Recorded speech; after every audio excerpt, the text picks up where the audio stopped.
Hello guys, welcome back to my channel. তো তোমাদের জন্য আজকে এই ভিডিওটা হয়তো তোমরা এর আগে দেখেছো, বাট এটার পিছনে অনেক কিছু হয়েছে যেটা আমি মনে হলো তোমাদের জানানো উচিত। জন্য এই ভিডিওটার শর্ট পার্ট করে আমি তোমাদেরকে আজকে জানাবো। দেখো, আমরা এতদিন শুনেছি বাড়ি আসার সময় বউ যখন নিয়ে আসে তখন হচ্ছে বাইকে করে নিয়ে আসে, এটা নর্মাল।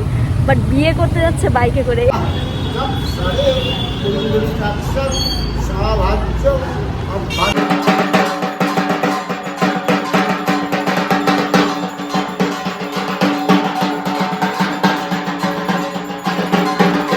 দেখো, বিয়ে জিনিসটা এমন একটা জিনিস সবাই ধুমধাম করে করতে চায়, কিন্তু সেক্ষেত্রে এইভাবে কেন বিয়েটা হচ্ছে, তাতে অনেক বড় একটা কোয়েশ্চেন মার্ক রয়েছে, যেটা অনেকের সাথেই হয়তো হয়ে থাকে। আমি ব্যাপারটা ডিটেলসে বললে হয়তো বুঝতে পারবে তোমরা। বাবা, এই জন্য বেশি একদম শিখে যাচ্ছে, বেশি শিখে যাচ্ছে দেখি। অ্যাকচুয়ালি সবার মতো কিন্তু আমার এই দাদারও ইচ্ছে ছিল বিয়েটা অনেক ধুমধাম করে করার, অনেক সুন্দরভাবে রিসেপশন করার, অনেক সুন্দরভাবে সবকিছু নিয়ম করার। মানে এইভাবে কিন্তু আশাটা ছিল না যে মন্দিরে গিয়ে এরকম করে বিয়েটা করবে, এইরকম কিন্তু কোনো ভাবনা চিন্তা ছিল না। যেটা পরিস্থিতির কারণে কিন্তু দাদা বৌদি করতে বাধ্য হয়েছে, এমনটা কিন্তু কারোরই আশা ছিল না, দুইজনের মধ্যে কারোরই না যে এইভাবে বিয়েটা করবে।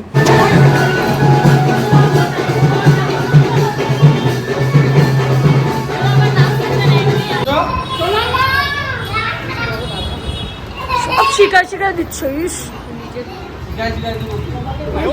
কয়টা বিয়ে করছে। হ্যাঁ, তোমাদেরকে আমি সবটাই বলবো কিসের জন্য এরকম ভাবে এই পরিস্থিতিতে বিয়েটা করতে হলো, আর কি রিজন ছিল যার জন্য এইভাবে পালিয়ে আসতে হলো দাদা বৌদিকে। এটা আমি সবকিছু তোমাদেরকে ভিডিওটাতে বলবো।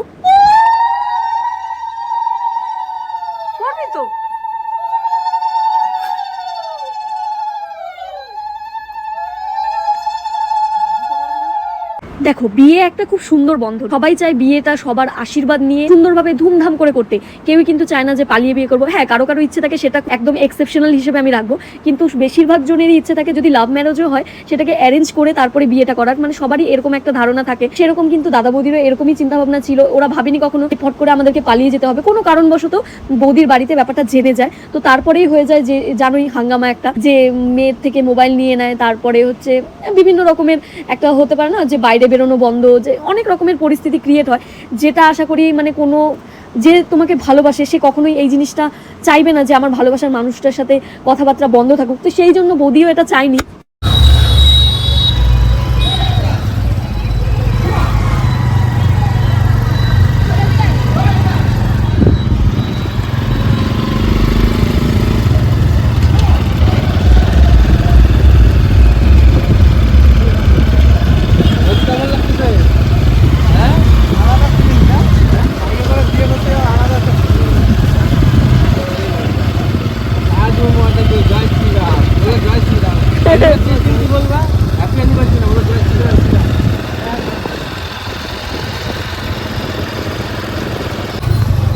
ওই যে আমার দাদা বৌদি চলে যাচ্ছে, এখনো বৌদি হয়নি, যাই হোক কিছুক্ষণের মধ্যে বৌদি হতে চলেছে।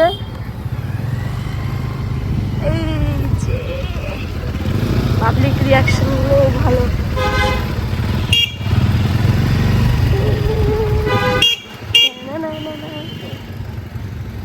দেখো, আমরা এতদিন শুনেছি যে মানে বাড়ি আসার সময় বউ যখন নিয়ে আসে তখন হচ্ছে বাইকে করে নিয়ে আসে, এটা নর্মাল। বাট বিয়ে করতে যাচ্ছে বাইকে করে, এটাই আলাদাই একটা দারুণ ব্যাপার। সিরিয়াসলি বলছি, মানে জাস্ট জায়গাটাতে থাকলে তোমরা হয়তো বুঝতে পারতে, আমি হয়তো জিনিসটা বলে এক্সপ্রেস করতে পারছি না। এই যে যাচ্ছে বরযাত্রী লোকজন, ওই যে ভিডিও করতে করতে।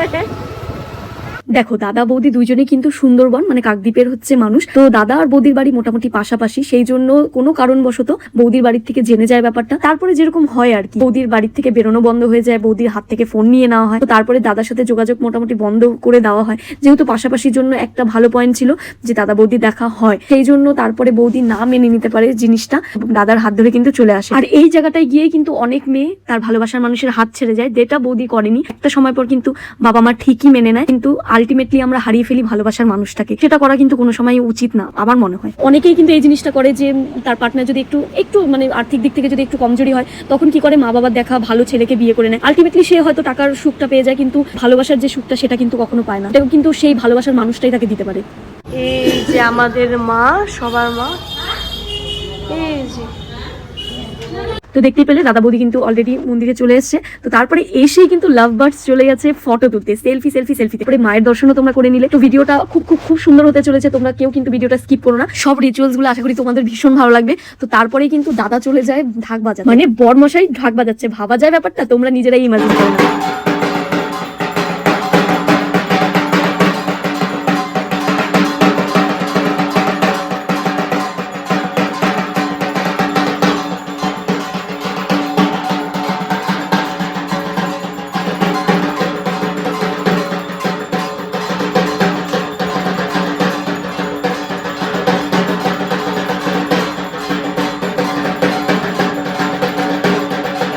পালিয়ে বিয়েরও কিন্তু অনেক ঝামেলা আছে, মন্দিরে অনেক নথিপত্র জমা দিতে হয়, তারপরে কিন্তু সব রিচুয়ালস শুরু হয়। তো যথারীতি সবকিছু কমপ্লিট হওয়ার পরে দাদা বৌদি কিন্তু বসে পড়ে বিয়ের পিড়িতে। তোমরা যদি এই রিচুয়ালস গুলো সম্পূর্ণ দেখতে চাও তাহলে কিন্তু আমি ইউটিউবে এর আগে একটা ভিডিও পোস্ট করেছি, সেটা তোমরা দেখলে আশা করি সম্পূর্ণ বিয়ের যে অনুষ্ঠানটা সম্পূর্ণটা দেখতে পারবে তোমরা।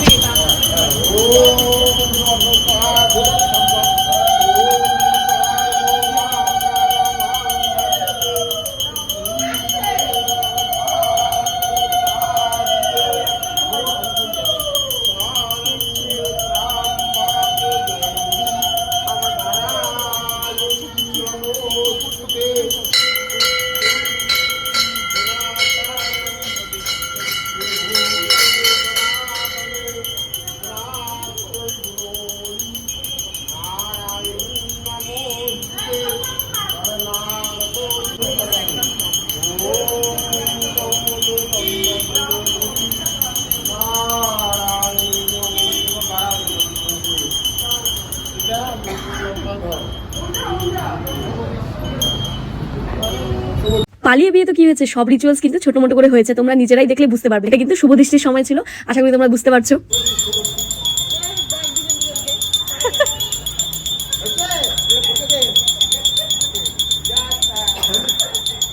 কিন্তু কিন্তু কিন্তু শুভ দৃষ্টিটা কিভাবে হলো? আগের থেকে তো দাদা বৌদি মুখ দেখে ফেলেছিল, তাহলে শুভ দৃষ্টি কিন্তু হলো না। তো এটা জাস্ট রিচুয়ালসটা পালন করার জন্য কিন্তু এটা হচ্ছে করা হয়েছে। না তো হচ্ছে দাদা যেহেতু বৌদিকে অলরেডি নিজেই নিয়ে চলে আসছে, তো এখানে শুভ দৃষ্টির কোনো প্রশ্নই ওঠে না। কিন্তু ওই যে নিয়ম,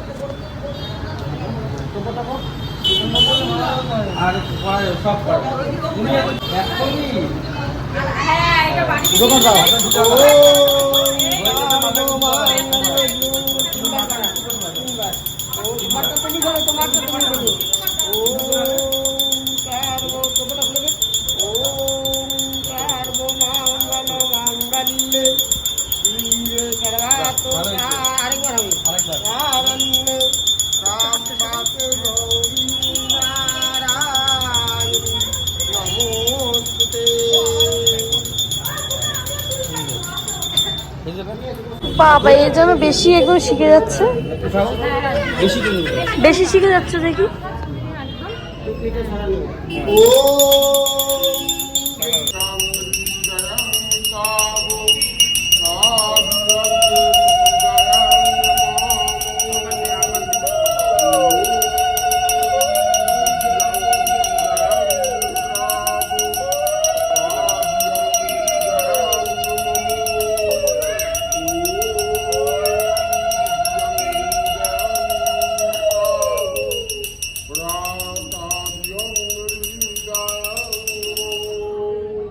seriously guys, this is the best moment I ever seen in this video. আমার এই মোমেন্টটা অসাধারণ লেগেছে, সত্যি এত সুন্দর, এত কিউট কিউট কিউট লেগেছে। আর আমি না ফাইনালি দাদাদের কিন্তু স্ট্রিক্টলি বলে দিয়েছিলাম যে যদি নাকে সিঁদুর না পড়ে তাহলে কিন্তু তোকে মজা বোঝাবো। আর সিরিয়াসলি বলছি, দাদা নাকে সিঁদুর পড়ে যাবে সেই খুশি, মানে লাভ ম্যারেজ বলে কথা। আর বৌদি এত কষ্ট করে দাদার হাত ধরে চলে এসেছে। নাকে সিঁদুর না পড়লে হয় নাকি? নাকে পড়ছে, একদম আমি বলছিলাম নাকে যদি না পড়ছে তাহলে বুঝিস, নাকে পড়ছে, কি মজা। তো এখানে কিন্তু পুরোহিত মশাই দাদা বৌদির গিট বেঁধে দিচ্ছিল। তো তারপরে কিন্তু দাদা বৌদি চলে গেছে বাবা ভোলেনাথের হচ্ছে আশীর্বাদ নিতে। এতক্ষণ তো বৌদি নিজের ভোলেনাথের চারপাশ দিয়ে ঘুরছিল, আর এখন দাদা বৌদি মিলে বাবা ভোলেনাথের চারপাশ দিয়ে ঘুরবে, আর মানে 7 পাকে বাঁধা হবে। ভীষণ সুন্দর ছিল, মানে আমাদের বাঙালি নিয়মে যেটা 14 পাক বলে সেটা কিন্তু দাদা বৌদি এখানে করেছে বাবা ভোলেনাথকে ঘিরে। আর এখনো কিন্তু দারুণ দারুণ ধামাকা রয়েছে, ভিডিওটা দেখতে থাকো।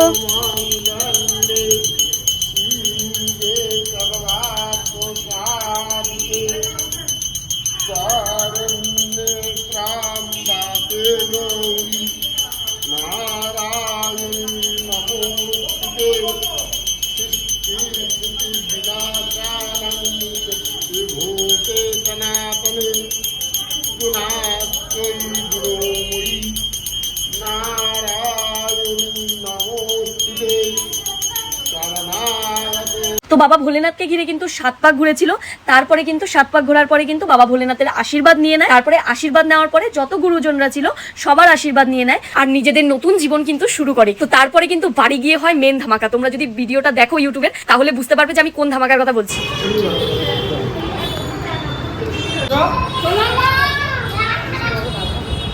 সব শিকার দিচ্ছ, ইস মানে কয়টা বিয়ে করছে।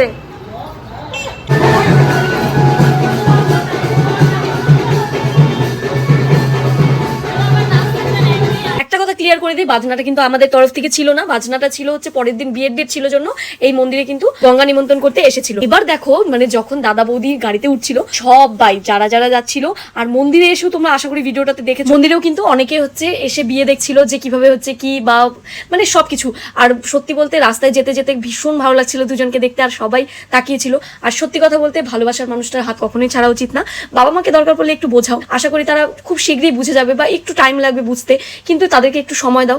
কিন্তু আলটিমেটলি না ভালোবাসার মানুষটির হাত ছেড়ে দিলে না তাকে আর কোনোদিন ফিরে পাবে না। এরকমও যদি হয় যে মানুষটা গরিব আছে, যে এখন তার কাছে টাকা পয়সা নেই, হয়তো দেখো সবার সিচুয়েশন সবসময় সমান থাকে না, একসময় ঠিক সে তোমাকে রাজরানী করে রাখতে পারবে, সেই ইচ্ছেটা যদি তার মধ্যে থেকে থাকে তাহলে সে কিন্তু অবশ্যই পারবে। আর একটা জিনিস জানো তো, হয়তো ভালো থাকতে গেলে টাকাটা খুব প্রয়োজন, কিন্তু টাকা থাকলেই কিন্তু সব সুখ যে তোমার হবে সেটা কিন্তু কখনোই না।